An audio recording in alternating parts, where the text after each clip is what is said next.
미드나잇 애널리스트 콜 US 스탁의 김준영 연구원 만나보겠습니다. 안녕하십니까? 안녕하십니까? 네, 안녕하십니까. 예. 자, 어제와 오늘 약간은 다르긴 한데 결국에는 어떻게 끝날지가 오늘의 좀 관전 포인트일 것 같습니다. 오늘 장세 일단 장 초반에 푸른색으로 좀 지나가고 있고 2차 회담이 좀 어떻게 열릴 것 같다라는 얘기도 좀 들려오네. 어떻게 보고 계실까요? 네, 어차피 약간 서로가 서로 간에 거의 일단은 패는 다 보여준 상황이다 보니까 뭐 결국에는 이제 가긴 할 것 같습니다. 최종적으로 이제 협상을 가는데 최대한 그 안에서 자신이 원하는 바를 조금이라도 더 얻기 위해서 약간 마지막까지 좀 마찰을 가져가는 그런 상황이라고 좀 보고 있고요. 이렇게 어쨌든 최종적으로 그러니까 협상을 할 것 같다라는 좀 기대감이 있으니까 네, 그래도 일단은 좀 어느 정도 저점 지나서 이제 좀 상승 국면으로 좀 가지 않겠느냐라는 이야기가 좀 계속해서 나오고 있고, 특히나 지금 이제 이번에도 그 뱅크 오브 아메리카 그 펀드 매니저들 설문조사가 있었는데, 거기서도 이제 미국 주식이 지금 현재 이제 고평가되어 있다라고 보는 투자자 비율이 거의 2019년 2월 이후 뭐 최저 수준으로 하락을 했습니다. 그런 것을 좀 봤을 때는 뭐 오늘 같은 경우 상황에 따라서 또 안 좋은 소식 나오면 순간적으로 뭐 하락할 수는 있겠지만 좀 시기를 살짝 좀 길게 놓고 봤을 때는 지금부터는 그래도 좀 충분히 매력적인 구간이 아닌가라고 볼 수 있을 것 같습니다. 네, 매력적인 구간이다. 그러니까 이제 매수콜을 주셨다라고 좀 이해를 할 텐데 뭐 내리는 것도 있고 오르는 것도 있겠습니다만 이제 옥석을 좀 가려야겠죠. 그거는 차차 얘기해 보도록 하겠습니다. 미국과 이란 2차 협상 가능성 얘기가 되고 있습니다. 핵 농축, 우라늄 농축에 대한 이견차가 굉장히 컸다라고 하는 1차 협상 소식이었는데 근데 그 후발로 나오는 뉴스를 보니까 이게 이제 미국 측과 미국 협상단이 본토와의 교신이 안 되어서 귀국을 해야만 했다라는 얘기도 좀 들려오고 있고요. 협상장에서 이제 미국이 20년 동안의 핵 농축을 제한하는 걸 제안했다 이렇게 얘기가 되기도 하는데 뭐 일단 보겠습니다. 근데 이란 측에서는 아직은 아닌데라는 얘기도 나온다면서요? 어떻게 봐야 될까요? 네, 일단은 이런 좀 협상에 대해서 빠르게 어떻게 보면 재개를 하는 것 자체가 이란이 봤을 땐 자기에게 그다지 좀 유리하지 않다고 보는 것 같습니다.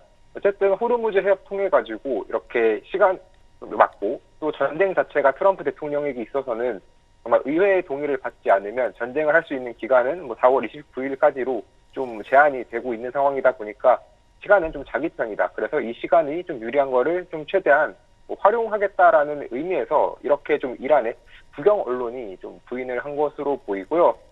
오히려 이제 블룸버그 같은 경우는 오히려 이란이 이 협상이 진짜 제대로 뭐 파탄 나는 거를 막기 위해서 전체적으로 일반적인 어느 정도 뭐 일시 중단 같은 것도 좀 같이 검토를 하겠다라고 발표하는 걸 봐서는 일단은 그 과정에서의 좀 덜컹거림은 있겠지만 뭐 이란도 최종적으로 좀 합의를 하기 위한 여러 가지 조치들을 추후에 좀 시행할 가능성이 높다라고 보고 있기 때문에요. 이게 지정학적 위기와 관련해서 끝나진 않았지만 더 이상의 큰 위기, 어쨌든 지금 시점에서 이 협상보다 더 악화되려면 정말로 양 국가 간에 핵 버튼을 누르는 것밖에 없거든요. 근데 그렇게 가기는 좀 어렵다라고 봤을 때는 이제는 그 지정학적 위기가 조금씩 완화되고 있는 움직임을 보이고 있다라고 볼 수 있을 것 같습니다. 네. 사실 돌이켜보면 3월 내내 전면전에 준하는 수준의 이제 폭격을 주고받은 상태이기 때문에 네. 시장이 어느 정도 유가 상승이라든지 뭐 전황의 악화 이런 것들을 좀 반영하고 이제 실적 시즌으로 들어가지 않았나 이렇게 생각해 볼 수가 있을 것 같은데 이제 마이클 윌슨, 모간 스탠리의 마이클 윌슨 수석 애널리스트가 시장 조정 자체가 어느 정도 끝나간다 이렇게 코멘트한 부분이 확인이 됐어요. 그렇죠. 이제 저점에서 좀 반등을 했다라는 부분도 그렇고 하락을 또 하더라도 주요 지지선들은 꾸준히 좀 유지해주고 있다라고 하면서 이제는 조정이 아니라 조금 더 뭐 상승을 가지 않겠느냐라고 바라보고 있고요. 일단 중요한 것은 첫 번째로는 일단 실적. 그래도 좀 실적이 잘 나오고 있다라는 점. 그리고 그런 점들이 어떻게 보면은 펀더멘탈을 좀 받쳐준다라고 일단 보는 것이 가장 좀 중요한 이유고요. 이런 상황 속에서 이제 마이클 윌슨 같은 경우는 이제는 전체적으로 이런 펀더멘탈이 좀 좋아지고 있기 때문에 뭐 경기 민감주라던가 우량 성장주 이런 종목들을 좀 투자해라라고 말을 했고 뭐 정말 올해 가장 많이 오르고 있는 섹터죠. 그 에너지 섹터 같은 경우는 이제는 좀 정점을 찍었을 수 있으니까 상대적으로 좀 투자에 유의하라라고 말을 했었습니다.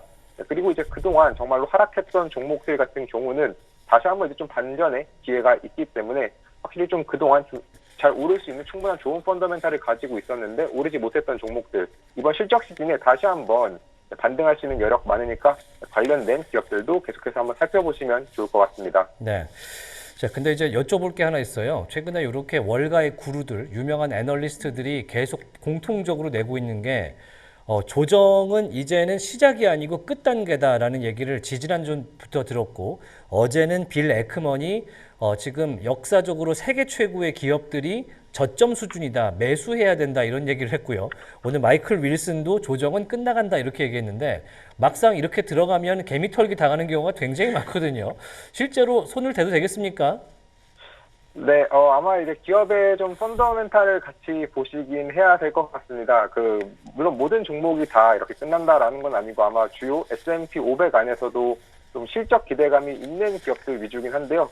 그렇지만 확실히 그런 일부 종목들이 좀 제한된다라는 것을 봐도 일단은 실적 시즌이 다가오면은 다시 한번 시장은 이번에 안 좋았던 이 1분기 3월치를 반영한 실적을 좀 바라보게 되고 그때 실적이 잘 나오면 다시 한번 시장이 조금 더 냉정함을 찾을 수 있기 때문에 이번이 좀 실적 시즌이라는 것까지 감안할 때는 한번 좀 괜찮은 기업들은 매수해봐도 좋을 것 같습니다. 예, 실적 시즌의 펀더, 미장은 펀더 아니겠습니까? 펀더를 네. 좀 보자 이렇게 말씀을 주신 것 같습니다. 이런 가운데 어제 골드만삭스부터 시작된 실적 발표 시즌 네. 본격적으로 들어가고 있죠. 네, 오늘도 은행주들 실적 발표가 많았습니다. 그중 좀 엇갈린 종목들이 있었는데요. JP모건은 이제 실적 예상치를 상회했으나 웰스파고는 아쉬운 실적 발표를 했습니다. 이 두 회사 어떻게 보셨나요?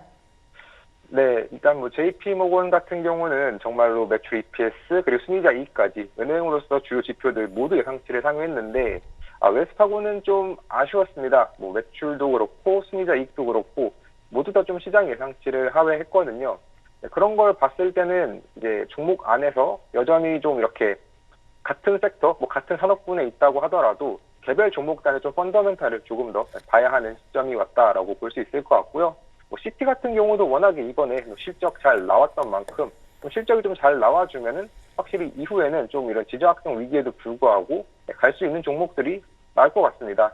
이번에 JP모건 같은 경우는 좀 실적이 잘 나올 수 있었던 이유는 확실히 최근 들어서 은행들이 이런 IB 부분, 금융, 자산 투자 이쪽에서 성장성이 굉장히 좀 잘 나오고 있고요.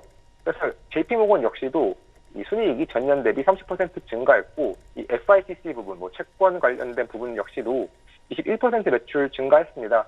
특히나 JP모건 같은 경우는 좀 골드만삭스와 다른 게 골드만삭스는 이 FICC 부분의 매출이 감소했었는데 오히려 이 JP모건은 올라주면서 확실히 좀 긍정적인 모습을 보였고요. 또 결제 자산 관리 부분들 그리고 소비자 지출 관련된 부분 역시도 전체적으로 같이 좀 꾸준히 성장하는 모습 보이면서 이번에 좀 실적 향상에 꽤 긍정적인 역할을 했습니다. 다만 좀 아쉬운 거는 이번에 실적 자체는 이번에 좋았는데 가이던스 관련돼서 좀 부정적인 좀 예상치를 하회했던 부분이 있었고요.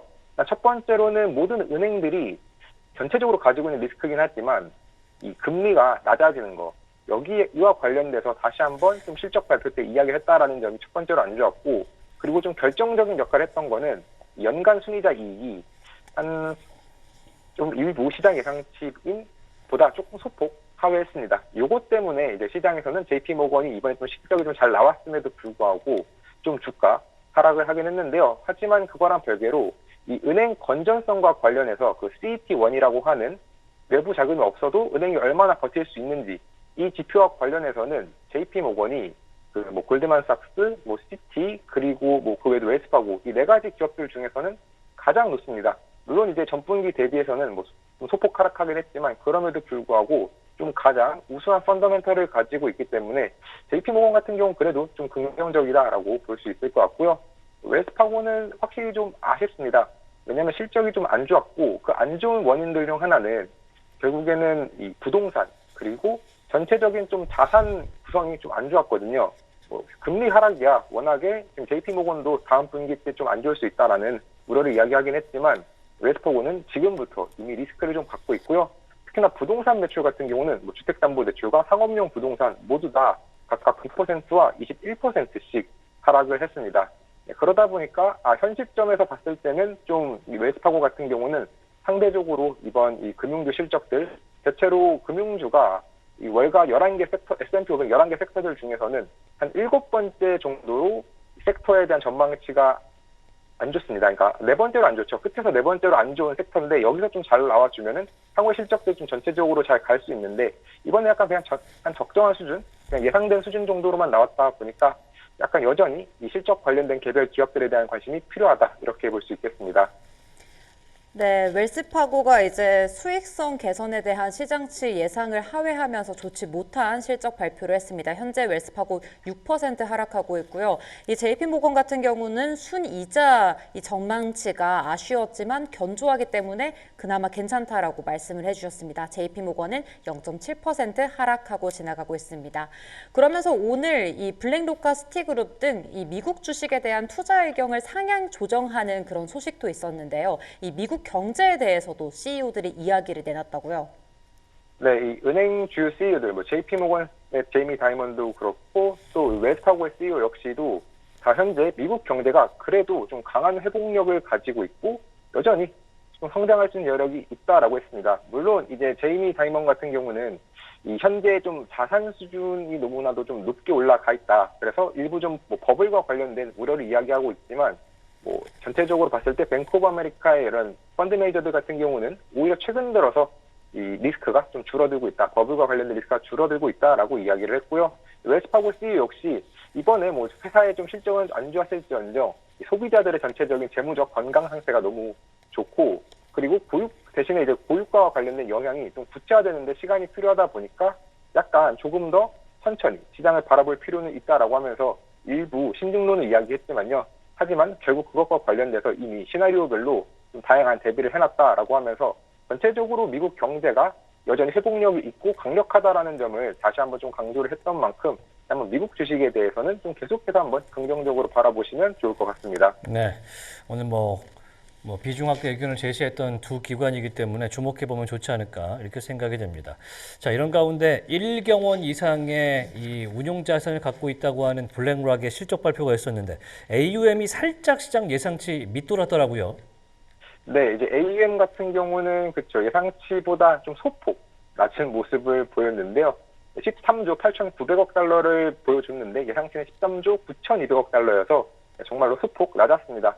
하지만 이제 그런 거랑 좀 별개로 워낙에 매출과 EPS 모두 다 잘 나왔고 실제로 이제 블랙락의 대표 ETF죠. 그 iShares 같은 경우는 이 1분기 순이익액이 역대 최고치를 다시 한번 좀 경신을 해주면서 앞으로도 실적이 되게 잘 나올 수 있을 것 같은 기대감을 좀 많이 줬거든요.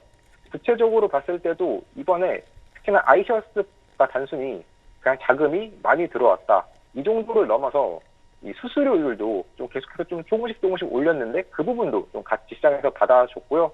거기에 또 추가적으로 이제 최근 들어서는 좀 일부 우려점을 주긴 했었던 부분이긴 하지만 이 사모신용 부분 그리고 인프라 투자 이쪽이 굉장히 기본적으로 마진이 높은 구간입니다.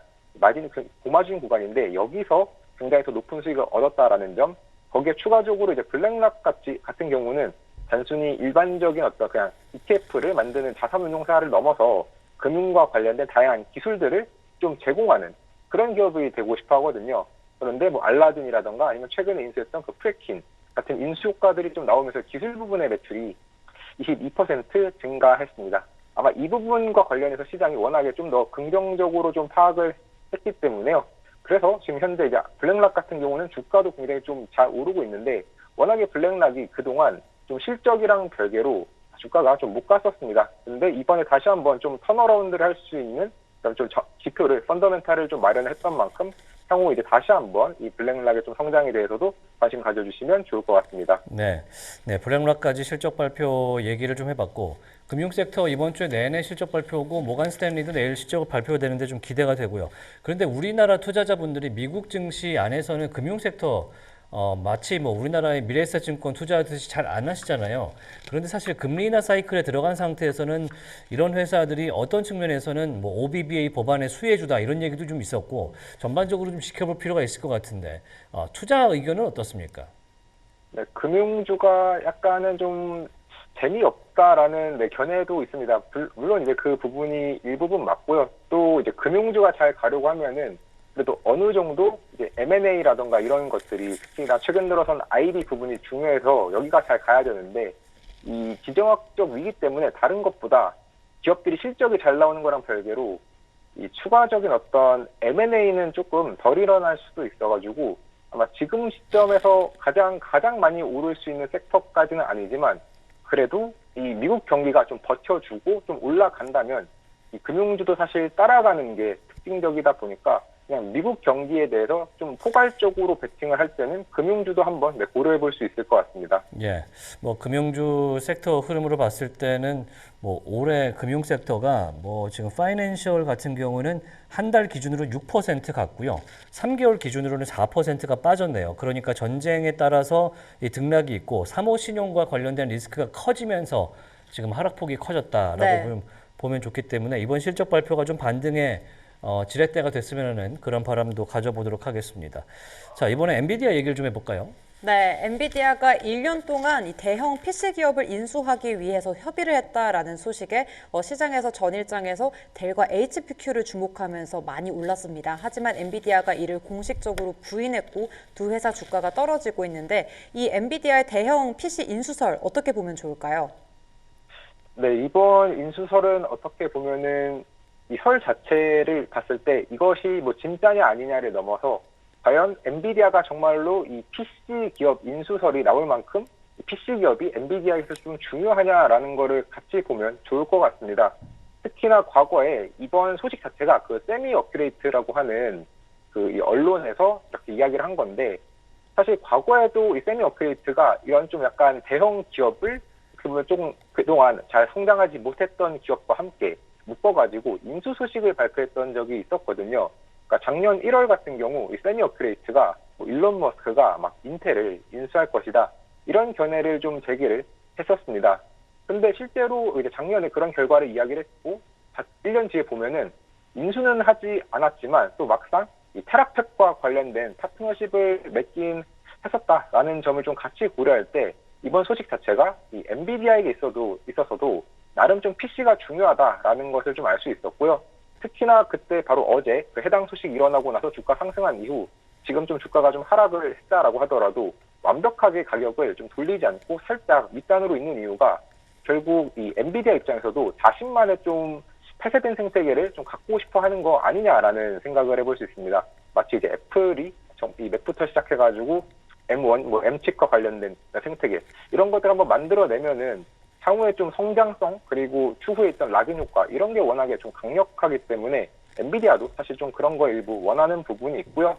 대표적으로 이제 결국 앞으로는 온디바이스 AI라는 이 시장이 커질 건데 이 시장을 위한 하나의 좀 폐쇄적인 생태계를 구축하기 위해서 엔비디아 입장에서도 PC 같은 경우는 파트너십을 맺는 것이 매력적이기 때문에요. 아마 인수를 하지는 않더라도 뭐 추가적인 강력한 파트너십을 좀 발표할 수 있지 않을까. 그래서 뭐 엔비디아가 뭐 게임용 칩이 전용으로 만들어진 PC 혹은 엔비디아의 뭐 온디바이스 AI용 칩이 만들어진 PC 아마 이런 식으로 자신만의 폐쇄된 생태계를 구축하기 위한 하나의 파트너십 정도는 충분히 가능할 것 같습니다. 예. 뭐 지금 후문에는 인텔이 오히려 이런 업체들을 인수하려고 자금을 모으는 거 아니냐, AMD가 하는 거 아니냐 이런 얘기를 합니다만 전 이렇게 생각해 봅니다. 이렇게 자체적으로 폐쇄형 생태계를 구축한 온 디바이스 AI 그리고 칩을 갖고 있는 회사가 어디냐? 애플 아닙니까? 애플이 자체적으로 실리콘 칩을 만들면서 AI를 지금 만들고 있고 심지어 PC라든지 노트북이라든지 패드를 다 만들고 있는데 그러면 애플 쪽이 오히려 수혜를 받을 걸로 봐야 되는데 오늘 주가 흐름은 그렇진 않네요. 네, 애플은 이제 다른 것보다 자체 AI 그 모델에서 문제가 있기 때문에요. 네, 결국 그 차후에 있을 그 WWDC에서 이제 한번 보여줘야 될 것 같습니다. 그때 그 전까지 어떻게 보면은 애플이 AI 모델에서 그렇게 좀 떨어지는데도 불구하고 그래도 주가가 좀 버티고 있을 수 있었던 거는 그 하드웨어를 가지고 있는 그 폐쇄형 생태계 때문이거든요. 그래서 이제 앞으로의 주가는 결국 LLM, 그동안 LLM을 제외한 걸로 밸류에이션을 받은 거기 때문에 그 부분을 좀 같이 한번 보시면 좋을 것 같습니다. 네, 약간 엔비디아는 산업적으로 봤을 때 약간 제조의 역군 같은 느낌이고 애플은 이제 최전선에서의 소비자를 대상으로 한 최종 네. 플레이어 같은 느낌이 좀 있기 때문에 결은 다릅니다만 어쨌든 애플이 자체적인 AI라든지 여러 가지 애플리케이션만 잘 구축을 한다면 지금 AI를 위해 준비되어 있다는 이제 M 프로, M5 프로 칩, 맥스 칩 네. 이런 걸로 뭔가를 할 수 있지 않을까 좀 기대도 해보도록 하겠습니다. 자, 이번엔 오라클 얘기해 보도록 하겠습니다. 오라클이 뭐 블룸 에너지와의 파트너십 얘기도 했고 여러 가지 했는데 주목된 건 그건 같아요. 수도전기 가스 업체들의 이 만성 적자를 해소할 수 있는 소프트웨어를 만들어주겠다. 이건데 어떤 얘기입니까? 네, 이번에 이제 그 오라클 커스터머 엣지 서밋에서 발표했던 것들 중 이제 좀 확실히 시장에 좀 눈길을 끌었던 거는 그 오파워라고 하는 소프트웨어였습니다. 이게 이제 에너지 효율성을 확실히 좀 효율적으로 만들어주는, 그러니까 AI랑 행동과학을 섞어가지고 전체적으로 이 에너지를 굉장히 효율적으로 관리할 수 있게 해주는 건데요. 그동안 이제 이 비즈니스에 대해서 시장이 좀 우려라기보다는 과연 이 AI를 기반으로 정말로 많은 기업들이 뭐 어디까지 돈을 벌 수 있느냐였는데 이 유틸리티 부문에서도 돈을 벌 수 있다. 특히나 이 데이터 센터 지금 현 시점에서 여전히 전력이 병목인 시점에서 이런 병목에서 이렇게 효율성을 가져다 줄 수 있다라고 한다면은 시장은 정말 관심을 받을 수밖에 없다 보니까 더더욱 시장이 좀 긍정적인 반응을 하고 있는데요. 일단 현재까지 이 오라클 이 유틸리티 클라우드 같은 경우는 3억 개 이상 계정을 처리하고 있고 북미에서는 한 4,500만 가구가 현재 해당 제품을 이용하고 있습니다. 그리고 여기서 중요한 것들 중 하나는 이 예측형으로 뭐 알림을 좀 넣어주는 건데 예를 들면은 뭐 봄에는 이 정도 요금이 나오다가 여름으로 가면서 에너지를 많이 쓰게 되니까 현재처럼 에너지를 쓰게 되면 예상되는 요금은 이 정도다. 그래서 요금을 이전처럼 줄이고 싶으면은 어떤 부분에서는 좀 특정 시간대에는 에너지 사용을 줄여라. 뭐 이런 식으로 제안을 또 제시해 주는 그런 형태를 같이 제공하다 보니까 이 시장에서 굉장히 좀 긍정적으로 반응을 하고 있고요. 특히나 이게 단순한 B2C 모델에서 B2B로 변화하고 있습니다. 비즈니스 고객으로 이거를 좀 확장하겠다라는 건데 그래서 이 에버지 같은 기업들이랑 파트너십을 맺고 이제 기존 어떻게 보면 그 회사가 해당 제품을 사용해서 기존 고객들에게 요금제를 다른 형태로 시간별 요금제로 전환을 하던가 뭐 30% 요금제를 사전 등록시킨다던가 하는 구체적인 좀 성과를 냈고요. 또 이와 함께 이런 에너지를 단순히 관리하는 걸 넘어서 또 AI 기반으로 건설과 관련돼서 건설 프로젝트 최근 들어서 워낙에 데이터 센터와 관련돼서 지금 발표가 많이 나고 있기 때문에 이 건설 프로젝트 관리에 대한 수요도 중요하거든요. 특히나 이 건설은 단순한 데이터 센터 말고도 유틸리티와 관련된 시설들 건설도 같이 포함이 되는데 이 건설 제품을 이야기할 때도 단순히 기업들이 각각 여러 개의 기업들이 들어가고 있는데 여기서 흔히 이야기하는 조금씩 그 부침이 있습니다. 자신이 이거를 뭐 지시를 하지 않았는데 뭐 일을 했다던가 하는 그런 문제들이 있을 때 그 문제들을 좀 해결할 수 있게 한번 데이터를 넣고 나면은 그거를 함부로 수정하거나 삭제할 수 없도록 해가지고 책임 소재를 좀 분명하게 해주고요.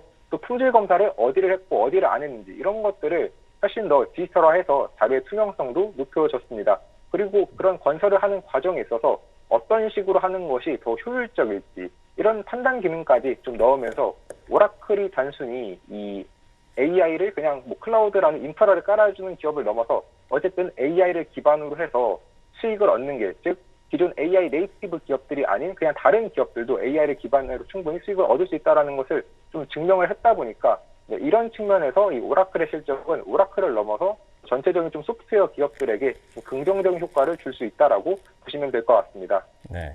자, 오라클 돌이켜보면 사실 지금이야 오라클 이 클라우드 인프라라는 부문 때문에 오라클이 약간 데이터 센터 잘 짓는 회사 이런 기업이 있지만 옛날부터 이제 언어 회사 그다음에 솔루션 회사 이런 걸로 유명했던 곳 아니겠습니까? 그거를 이렇게 키우고 있다 이런 생각이 좀 드는데 블룸 에너지 파트너십 얘기를 좀 해보면 좋을 것 같아요. 네. 2.8 기가와트 규모의 2차 연료 전지 구매 계약을 했다는데 어떤 의미일까요? 네, 이게 정말로 블룸에너지 입장에서는 굉장히 클 수밖에 없죠. 왜냐하면 그동안 해왔던 이런 대규모 계약은 기가와트 단위로는 잘 하지 못했습니다. 근데 이번에 정말로 1.2기가와트는 확정적이고 최대 2.8기가와트까지 할 수 있다라고 했던 만큼 이 블룸에너지 입장에서는 다시 한번 좀 폭발적인 성장성을 기대해 볼 수 있을 것 같은데 결국에 블룸에너지에게 있어서 중요한 것은 사람들이 선택하는 것은 그겁니다. 결국 지금 데이터 센터, 뭐 가스터빈이라던가 이런 거 다 병목이고 이 병목을 해결해 주려면 당장 쓸 수 있는 걸 가져와야 되는데 이 블룸 에너지는 일반적인 가스터빈이 몇 년 걸리는 거랑 비교했을 때 한 몇 달 정도면 충분히 가져올 수 있다라는 게 굉장히 강점이고요. 이번에도 이 오라클에게 제공할 때도 기존에 예상했던 건 90일 정도 뒤에 배치해주겠다라고 했는데 실제로는 55일 만에 완전 가동할 수 있게 해줬습니다. 또 블룸 에너지 제품의 특징 자체가 모듈 형태로 계속해서 합쳐가지고 사이즈를 원하는 대로 맞출 수 있다 보니까 꼭 초기부터 어느 정도 규모를 할지 안정해도 된다라는 장점까지 있을 때 앞으로도 블룸 에너지는 꼭 오라클뿐만이 아니라 많은 AI 기업들 혹은 일반 산업 기업들한테도 충분히 좀 선택을 받을 수 있지 않을까. 그래서 향후에도 여전히 성장성은 좀 높다라고 기대를 해볼 수 있을 것 같습니다. 예, 블룸 에너지까지 영향을 미칠 정도면 오라클이 굉장히 대대적으로 지금 판을 키우고 있다 이렇게 말씀을 좀 드릴 수가 있을 것 같은데 얼마 전까지만 해도 제가 오시를 대표해서 사과하는 멘트까지 했었거든요. 오라클의 주가가 너무 많이 빠져갖고 네, 오시를. 고점까지 갔다가 뭐 반토막이 난 상태라서 대체 이게 뭐냐 이렇게 물어보시는 분이 제 주변에도 많았는데 오라클 오늘 주가 좀 볼까요? 오늘 현재 오라클 주가는 현재 163불. 많이 내려오긴 했습니다. 오늘 5% 가까이 튑니다만 앞으로의 이제 투자 의견은 어떻습니까?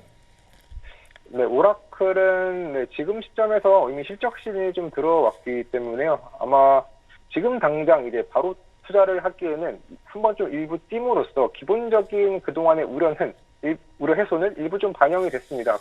네, 그런 상황 속에서 이제 중요한 거는 단순히 뭐 얼마의 IPO를 받았냐 이런 거 말고 결국 실제로 이 막대한 투자를 집행할 수 있는 돈과 그거로 인해서 생길 수 있는 리스크를 자신이 문제없이 좀 해결해 줄 수 있느냐를 좀 증명을 해줘야 되거든요. 그런 걸 좀 감안할 때는 결국 이 다음 실적에서 실제로 어느 정도 현금 흐름이 나타날지를 좀 확인하고 투자를 하시는 것이 조금 더 안전하게 투자를 하시는 방법이 될 수 있을 것 같습니다. 네, 뭐 채권을 발행해서 자금을 모금하고 막대한 돈을 데이터 센터 짓는데 넣었던 오라클이기 때문에 이제 실탄을 쓴 만큼 우리가 돈을 얼만큼 벌 수 있겠다라는 가이드라인을 주지 않으면 주가가 더 올라가지 못할 것 같다. 네. 이런 생각도 좀 들기 때문에 좀 지켜보면 좋을 것 같습니다. 시간이 많이 없군요. 크레도 얘기해 보죠. 크레도가 이제 포토닉스 회사 하나를 인수했다고 하는데 어떤 곳입니까? 네, 이 더스트 포토닉스라고 하는 이 실리콘 포토닉스의 그 PIC 기업이고요.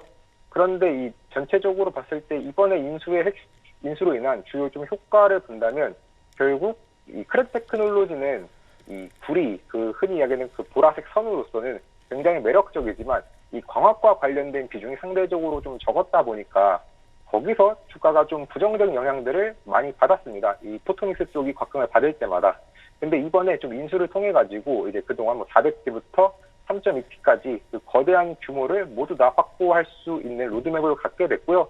또 제프리스 같은 경우는 그래도 크레드 테크놀로지 같은 경우는 마치 그 엔비디아의 그 젠슨항 CEO가 자신이 정말 구리는 끝까지 쓸 수 있을 때까지 쓰겠다라고 말을 했었던 것처럼 일단 구리에 대한 수요는 그래도 유지가 될 건데 그때 이제 크레드 테크놀로지는 구리 그리고 또 필요한 상황에선 광까지 좀 균형 잡힌 포트폴리오를 이번에 갖게 됐기 때문에요. 네, 그런 거를 좀 감안한다라고 하면은 좀 매력적이다라고 하면서 목표가 170달러에 매수 의견을 냈었습니다. 네, 크레드 테크놀로지가 올해는 좀 이런 광학이 더 많이 각광을 받으면서 주가는 안 좋았지만 조금 더 시간이 지나고 포트폴리오가 조금 더 잘 완성이 될 경우에는 다시 한번 좀 쓸 수 있는 여력이 있는 만큼 계속해서 한번 관심을 가져주시면 좋을 것 같습니다. 예. 야, 그래도 이제 저력이 있다라고 생각이 됩니다. 알겠다 구리 지나가도록 하겠습니다. 자, 아마존 얘기도 한번 해볼까요? 네, 아마존이 글로벌 스타를 인수하기로 했습니다. 주당 90달러에 인수를 하기로 했는데 이렇게 아마존과 글로벌 스타가 인수 합병하게 되면 이 애플과는 어떻게 되는 겁니까? 네, 원래 이제 이 글로벌 스타에 좀 애플이 지분도 가지고 있고 또 그 애플의 SOS 기능 자체가 글로벌 스타를 통해서 제공을 했던 거다 보니까 이 애플이 과연 아마존의 인수에 대해서 합의를 해줄 것이냐가 굉장히 좀 문제였습니다. 근데 이번에 결국에는 그 아이폰과 애플워치의 그 위성 기능을 지원해 주기로 협약을 체결을 했거든요. 그로 인해서 일단은 좀 중요한 그 애플의 어떤 동의는 충분히 얻을 수 있을 것으로 기대가 되고요.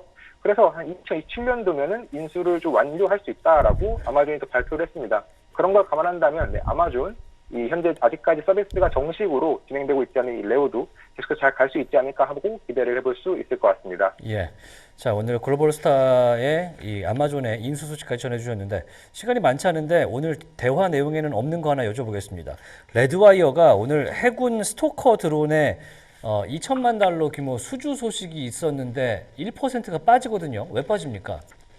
네, 지금 시점에서는 이제 아마 레드와이어 같은 경우 정말 특별한 이유 없이 주가가 빠지는 경우에는 대부분 현재 이 지분을 많이 가지고 있는 그 사모펀드가 무회사가 팔고 있는 경우가 굉장히 많습니다. 지금 일단 대부분의 지금 레드와이어가 올해만 놓고 봐도 국방 관련돼서 굉장히 다양한 거래를 체결했거든요. 단순히 미국뿐만 아니라 뭐 영국 글로벌로도 다양한 거래를 체결을 했는데 그런 호실적이 좀 나오고 나서 약간 모회사가 주가를 좀 파는 이슈가 있어서 좀 주가가 좀 안 좋은 상황이고요. 아마 이 파는 게 조금 더 마무리가 되고 나면 그 다음부터는 정말 펀더멘탈에 맞게 주가가 갈 수 있지 않을까 하고 보실 수 있을 것 같습니다. 예. 자, 레드와이어 오늘 미국 해군과 해병대에 드론 공급 계약이 있다는 점도 말씀을 드리도록 하겠습니다. 자, 오늘은 여기까지 듣도록 하겠습니다. 지금까지 US스탁의 김준영 연구원 함께했습니다. 말씀 고맙습니다. 고맙습니다. 네, 감사합니다.